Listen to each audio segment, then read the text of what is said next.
Thank you. We are in Hebrews chapter 12. Мы с вами Uh, продолжаем по Евреям 12 главе. we have some very good material here in Hebrews 12. И у нас такой замечательный материал для рассмотрения в 12 главе. Because we all realize that when we have trials in our lives, we can easily become discouraged. Мы понимаем, что когда у нас в жизни бывают трудности, то мы очень легко становимся разочарованными. So Hebrews 12 teaches us and warns us that when we are chastised and when we are persecuted, when we get into different troubles, that we wouldn't become bitter. И послание к евреям 12 глава предупреждает нас, что в те времена, когда у нас есть сложности, давление, преследования или же какие-то беды, чтобы мы не становились огорченными. Okay, so we left off in Hebrews 12 at, where did we end, Pastor? Verse 12. Verse 12, okay. Мы остановились в 12 главе на 12 стихе. Let's look at verse 11. Let's have a prayer. Would Давайте, you pray with your neighbor for a moment that this lesson will be a good one? давайте прежде мы помолимся и помолитесь с вашим соседом за то, чтобы это занятие было очень хорошим. Father, we pray you would bless this class. Отец, мы молимся, чтобы Ты благословил это занятие And use it to speak to us. и используй это, чтобы поговорить с нами. Guide us, Направляй нас, lead us, веди нас in Jesus' name. во имя Иисуса. Amen. Аминь.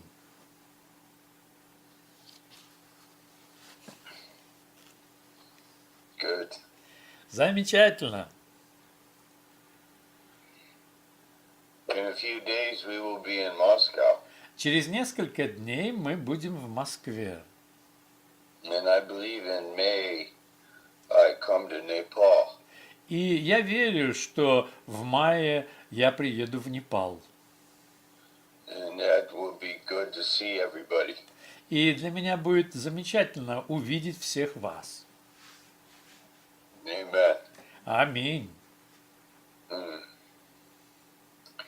In Hebrews chapter 12, verse 11, В Евреях 12 главе в 11 стихе говорится: now no chastening for the present seems to be joyous.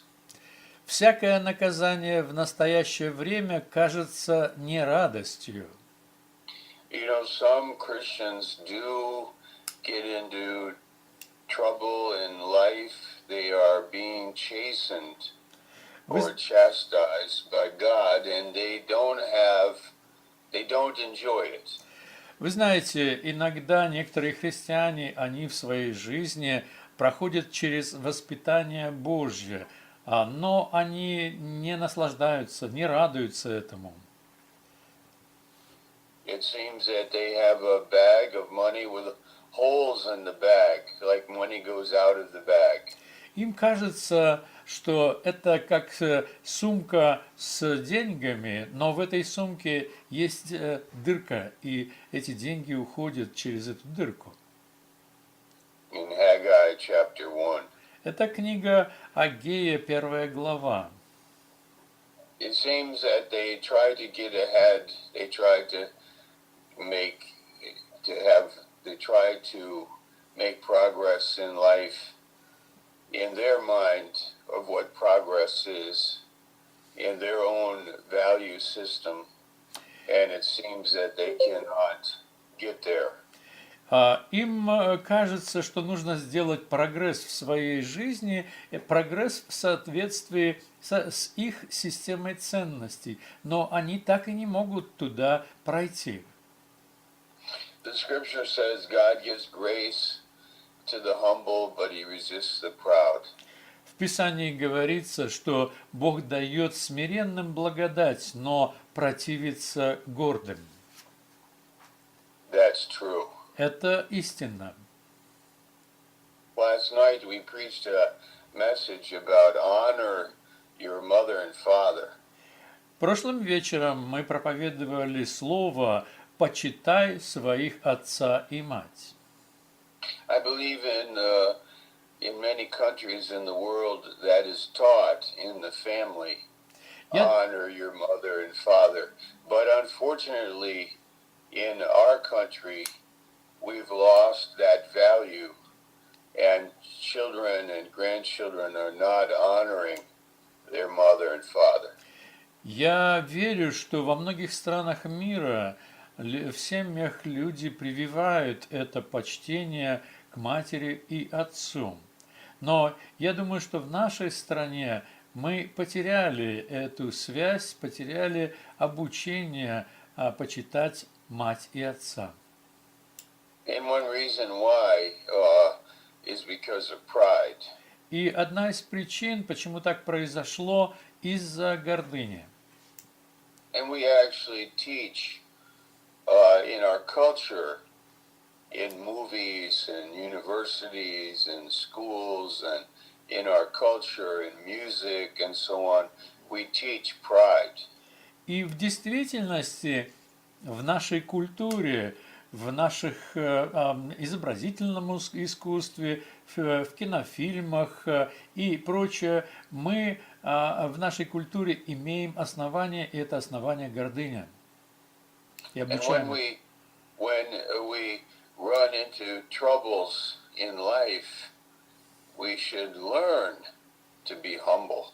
А когда мы сталкиваемся с трудностями в нашей жизни, нам нужно обучиться быть смиренными. And this teaching in Hebrews 12 is that when I am chastised and I have trouble, I should humble myself. И это обучение в Евреях 12 главе, что когда я прохожу через воспитание, то мне и у меня имеются сложности, то мне нужно научиться быть смиренным. When we are chastised in life and life is difficult, life can be difficult anyway, and it's not chastisement. That's important. Очень важно понимать и следующее, что жизнь, она в любом случае может быть трудна, и это не обязательно воспитание. Like in John 16:33. Как об этом говорится в Евангелии от Иоанна, 16-33 стих. Jesus said, "In the world you will have tribulation." Иисус говорит, в мире вы будете иметь скорби. And we are praying for Pastor Rajan, who was in the motorcycle accident. Мы молимся за пастора Рейджана, который попал в автомобильное в происшествие с мотоциклом. These things happen in life, and they are not chastisement. Они происходят в жизни, и они не относятся к воспитательному процессу. But sometimes Но иногда we recognize that God is dealing with the pride in my heart, мы, and that these troubles are really from God. мы обнаруживаем в нашей жизни, что Бог соприкасается и внедряется в нашу жизнь, и мы понимаем, что это Бог стоит там и участвует. So verse 12, lift up the hands which hang down and the feeble knees, make straight paths for your feet. 12 стих. «Итак, укрепите опустившиеся руки и ослабевшие колени».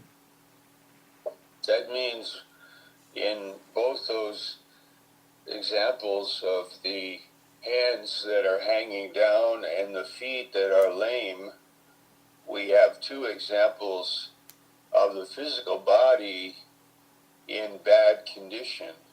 И, My hands are hanging down and my feet are lame. Итак, вот эта картина, когда руки опустились и ослабели колени, то есть я хромаю, это является картиной ослабевшего тела физически. И руки опустились, и я не могу идти правильно. It means that I could take a bad situation and make it worse by having my hands hang down even lower and my lame feet moving away from the right path.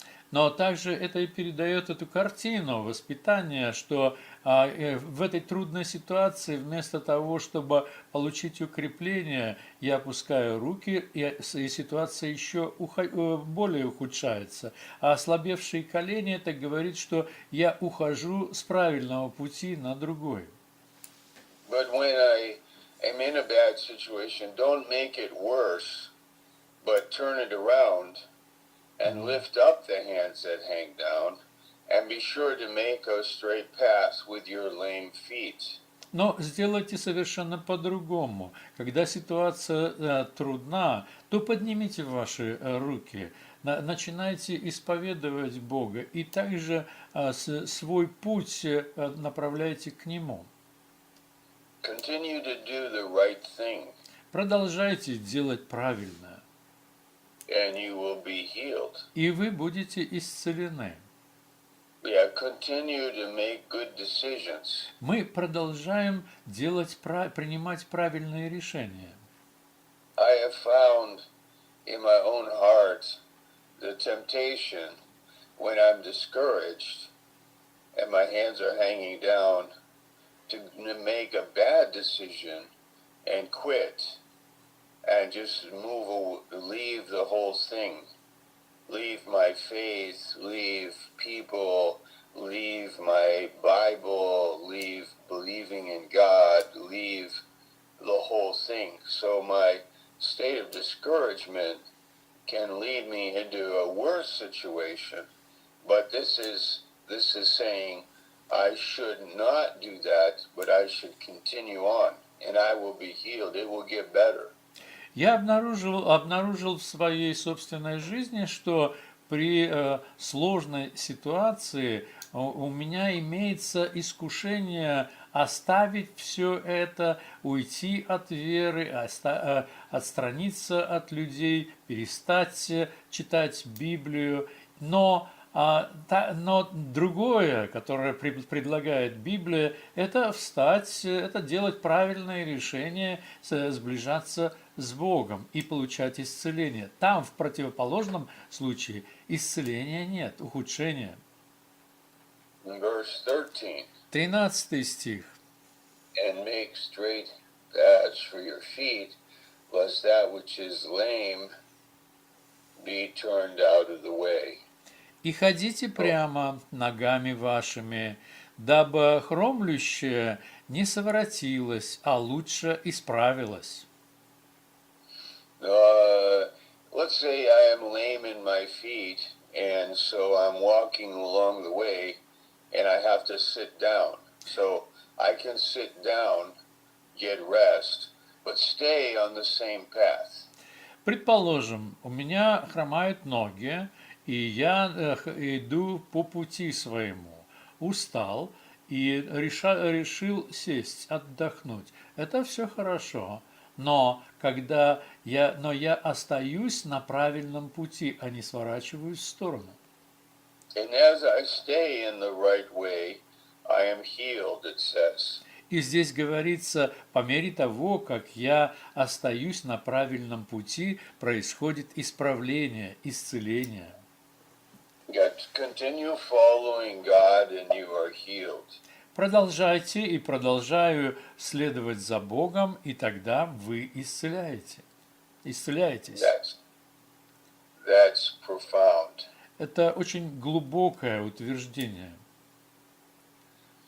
Do you remember when there were 10 lepers, and Jesus told them to go and do what the priest said they should do at the temple? As they walked, they were healed. One returned and said, "Thank you." Вы помните, как в жизни Иисуса к нему пришли 10 прокаженных, и он сказал: идите к священникам и покажитесь им. И когда они шли, то они на пути исцелились. Один из них вернулся и возблагодарил Иисуса. The part of the story that I like is not only did the man come back and say thank you and worship, but as they were going, as they were moving to the temple, they were healed. It was a process and obedience, and as they were moving, they were eventually healed. That's a beautiful picture. И вот в этой картине мне очень нравится вот эта часть, когда Иисус сказал им, и они пошли по сказанному направлению, то по мере того, как они шли, они были исцелены. Это очень важно. Не только то, что вернулся один и возблагодарил и прославил его, но вот в самом процессе это показывает, насколько важно нам идти в правильном направлении.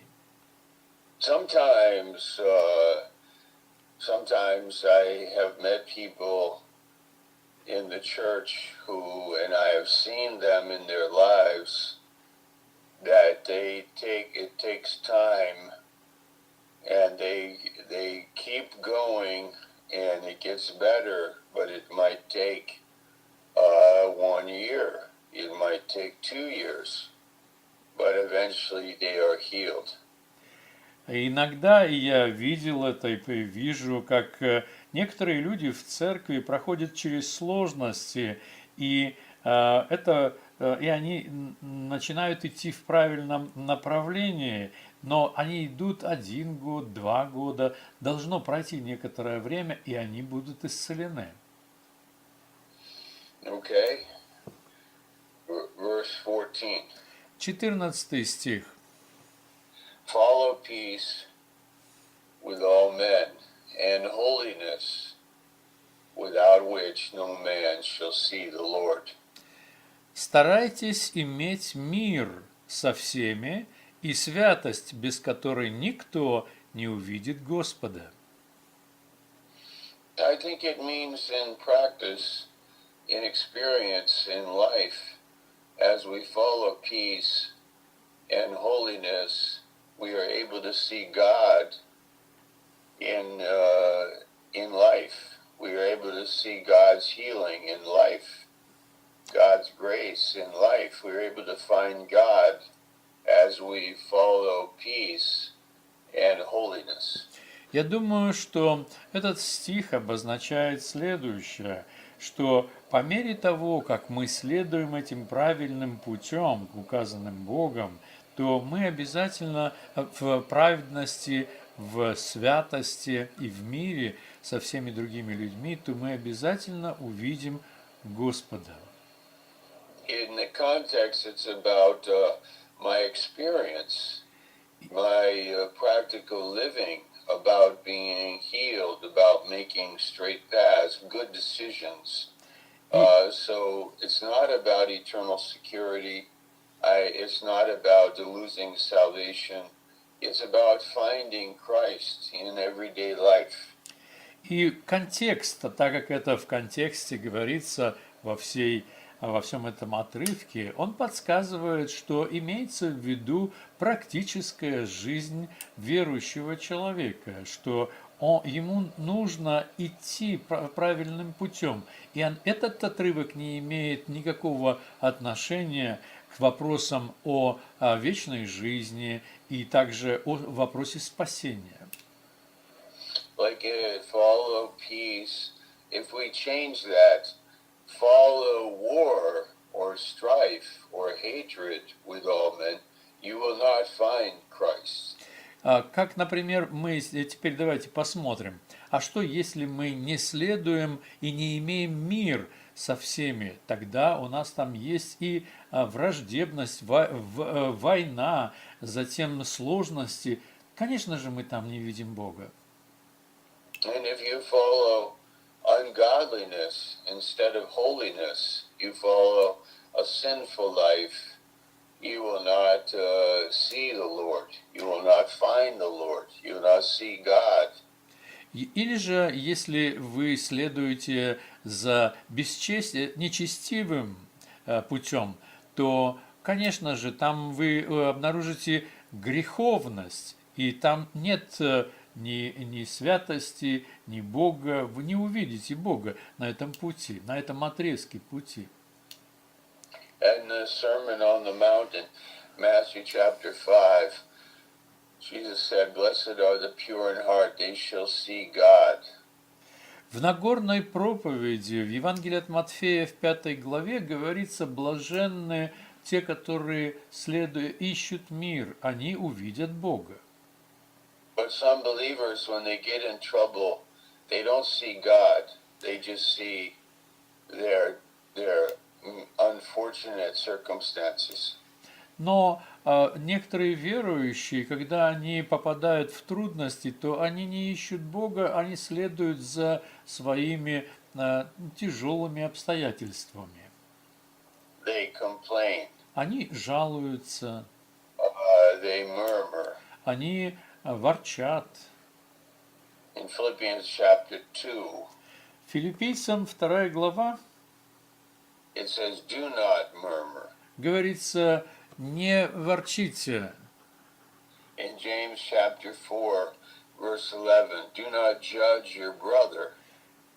В книге Якова, 4 глава, 2 стих, говорится: не осуждайте вашего брата. In the book of Proverbs, we read about strife in the heart.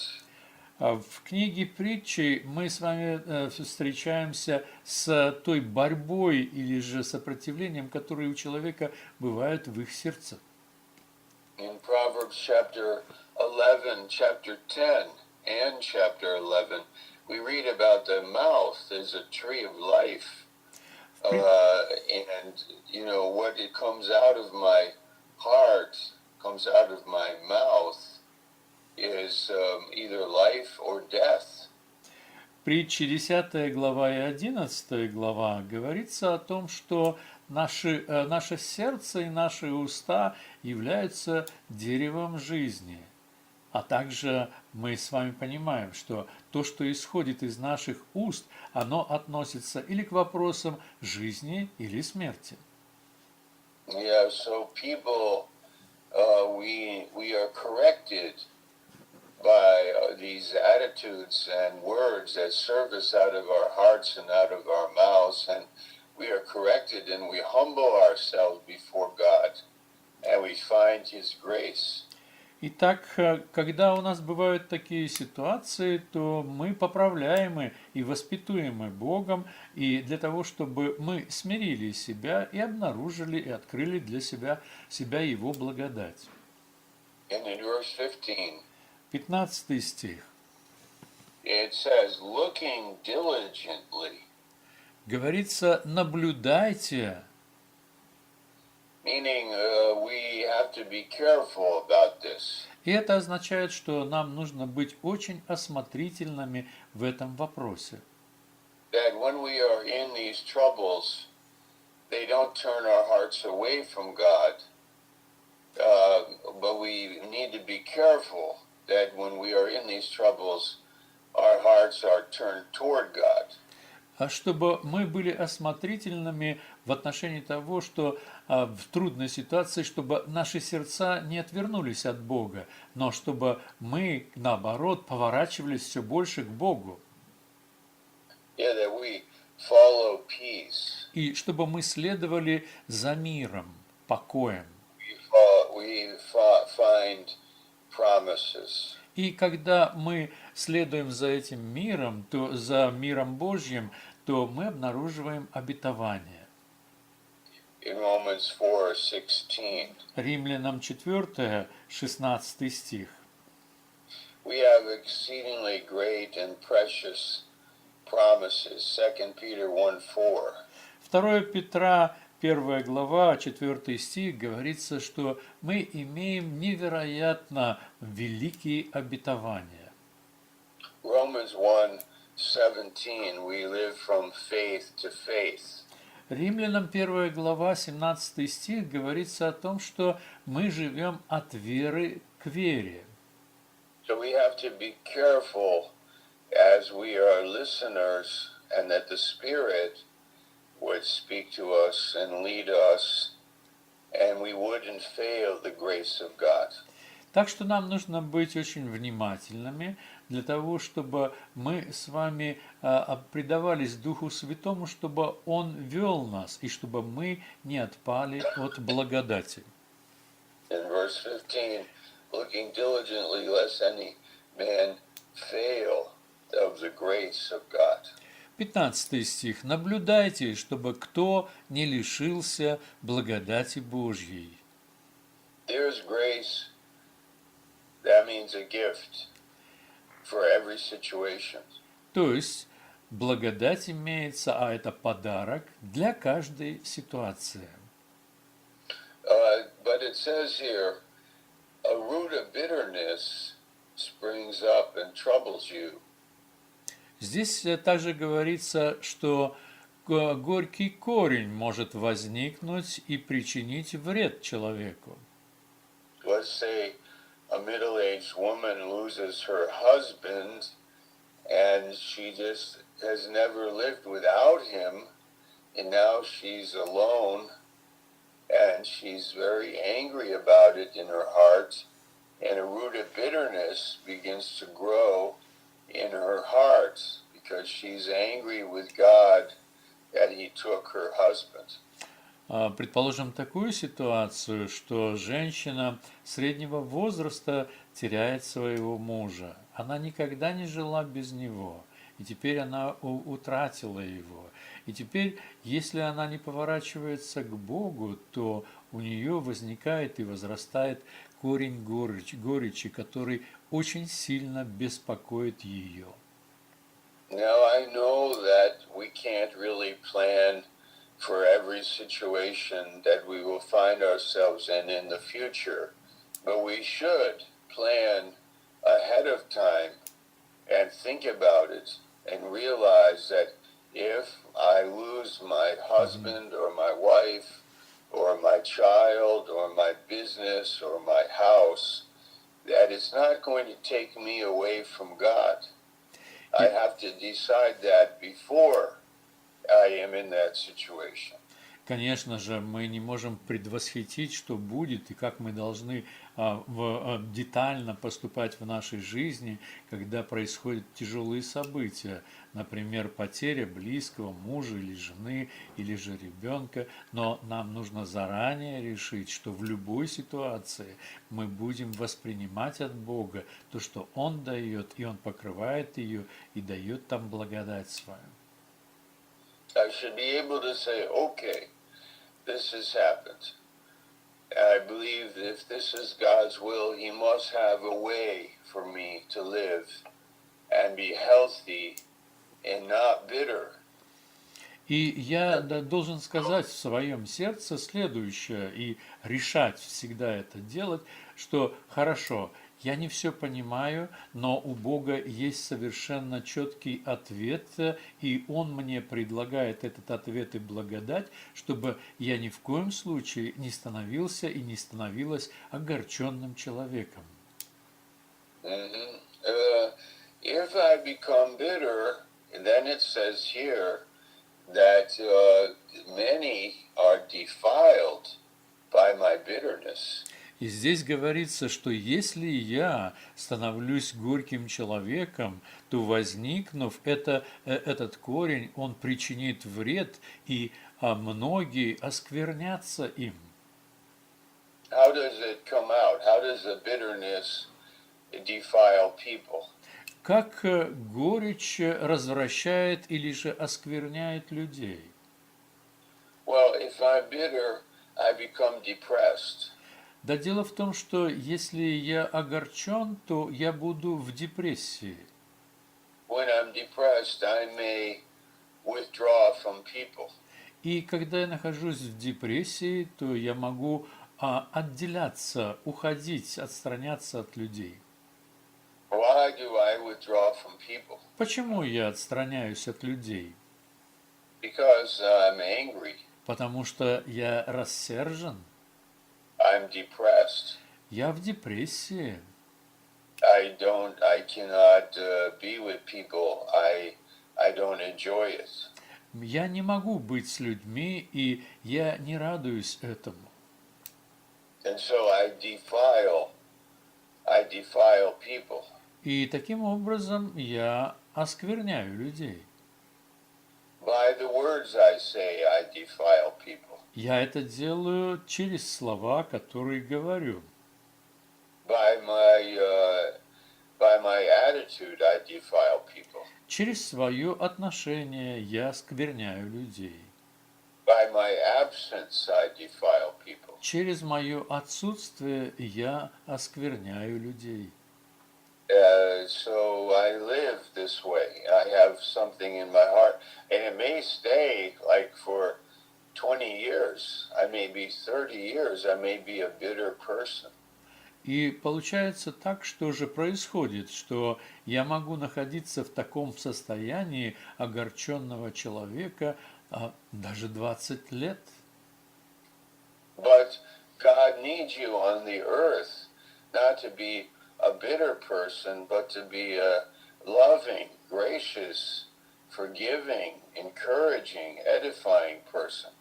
Но Бог желает, Он нуждается в вас, чтобы вы были на этой земле не огорченным человеком, а любящим человеком, благодатным, прощающим, милостивым. And you can be healed.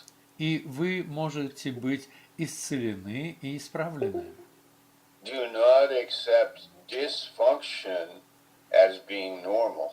Ни в коем случае не принимайте отсутствие вашей бездеятельности как нормальный процесс. Do not accept hatred, anger, bitterness, unbelief as being normal. И ни в коем случае не принимайте гнев, горечь, недовольство как нормальный процесс. But what is normal? А что такое норма? Love and joy and peace, Любовь, радость, покой, grace, благодать, the Spirit filling us. исполненность Духом Святым. But it is true, there are people that accept a life of depression and then they fall into alcoholism and drugs because of the depression, and they consider that to be normal. That is not normal. Но также, конечно же, мы понимаем, что это случается, когда человек огорчен, он впадает в пристрастие к алкоголю, к наркотикам, в депрессию и считает, что это нормально. And other people do this, but we do not do this. Другие могут так сделать, но мы так не делаем. We are different Мы отличаемся, because we have God. потому что у нас есть Бог. I know of a 70-year-old woman who has had a very hard life. Я знаю одну женщину, которой 70 лет, и у нее была трудная жизнь. But when you are with her, you do not sense Но that she's had a hard life. You find grace and peace and love and joy. Но когда вы рядом с ней, то вы не обнаруживаете, что у нее была такая трудная жизнь. Напротив, вы обнаруживаете и радость, и благодать, и покой. Yeah, she's had 2 husbands that have died. She had a daughter that died of cancer. She has had cancer. She has lost jobs, houses. She's had a very difficult life, but she's a servant and filled with joy and peace. У нее было 2 мужа, они умерли. У нее была дочь, она умерла от рака. Она претерпела рак. У нее она потеряла работу, у нее возникли финансовые трудности, но тем не менее она следовала за Богом, и у нее и покой, и радость. And it's the same for you and I. We can find the nature of God in a troubled life. И то же самое для вас и для меня. Мы можем обнаружить природу Бога в турбулентной жизни. Yeah. So then, did you read verse 15? Yes, you did. Would you read verse 15 to your neighbor and explain it to them? Мы с I вами just taught it. I just explained it to you. So read verse 15 to your neighbor that's sitting next to you and explain it to them in a few minutes. Итак, я только что вам объяснил стих 15. Теперь прочтите для вашего соседа 15 стих и объясните ему или ей.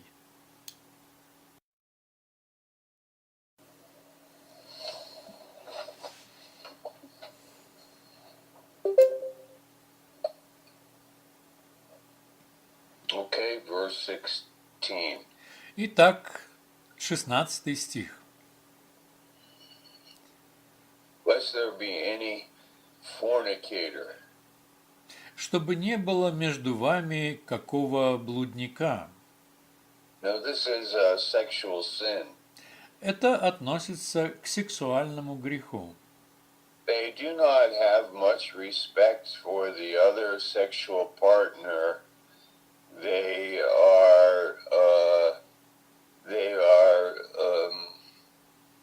don't know the meaning of sex. То есть здесь мы можем предполагать, что человек не знает своего партнера, то есть партнершу по половой жизни, и они не имеют никакого уважения к этому. Sex is made from God, intimacy with your wife or your husband. Половая жизнь, она была запланирована или же дизайн между мужем и женой и мужем. But Esau represents a common man. А что касается Исава, то он представляет собою обыкновенного человека.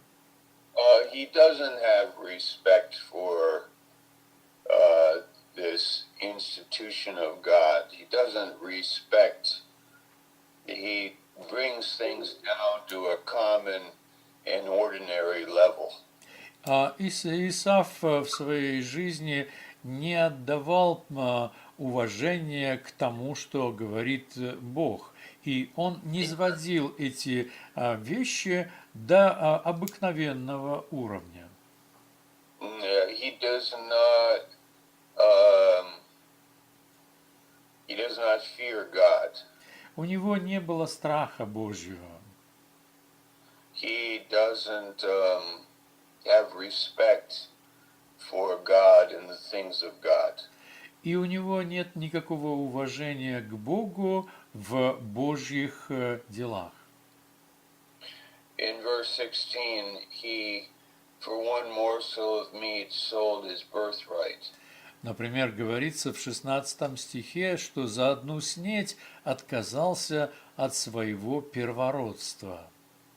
He didn't have respect for his birthright, nor does he have respect for sex.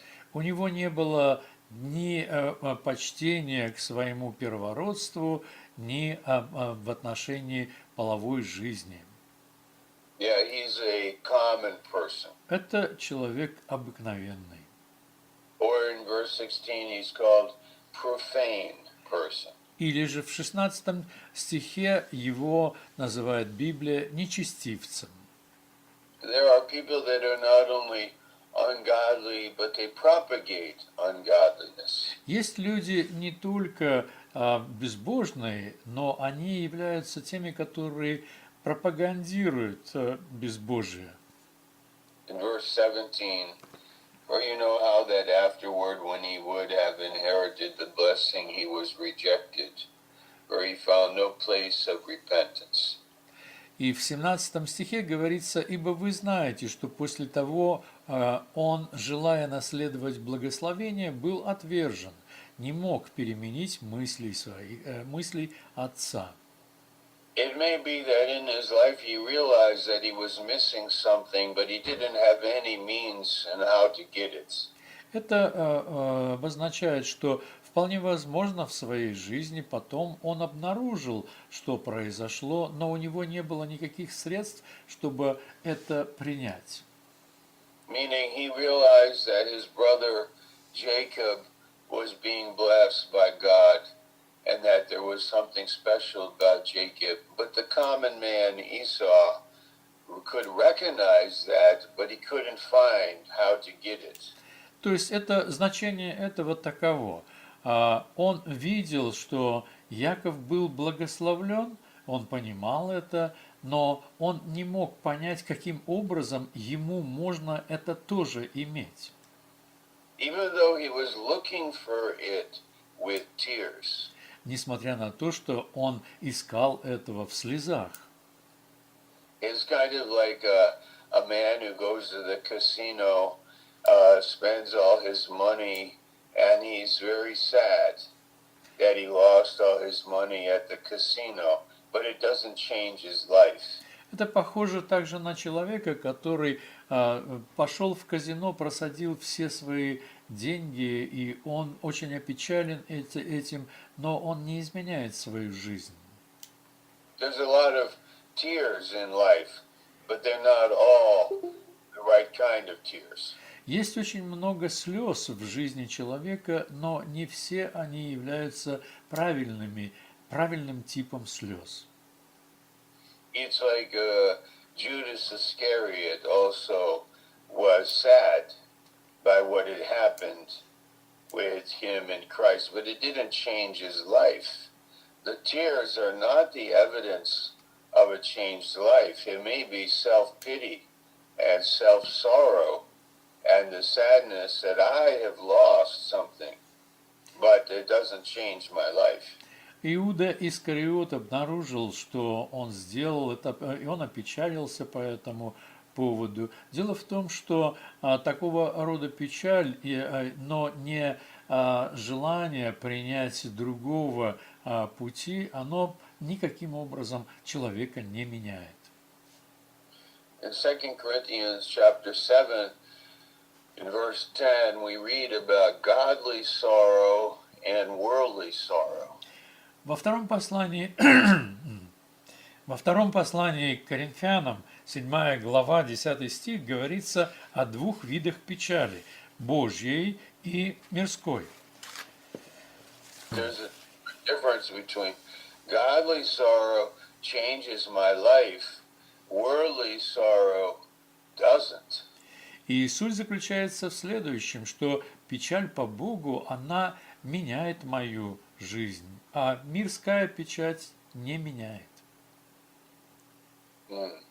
So whenever we have sadness, we should be sure to turn it into the right direction and not become bitter, but be delivered and be healed. И таким образом, всякий раз, когда у нас имеется печаль, то мы не должны превращать это в горечь, но избавляться, направлять себя к Господу и принимать от Него, и мы будем избавлены. Amen. Аминь. Thank you, Pastor.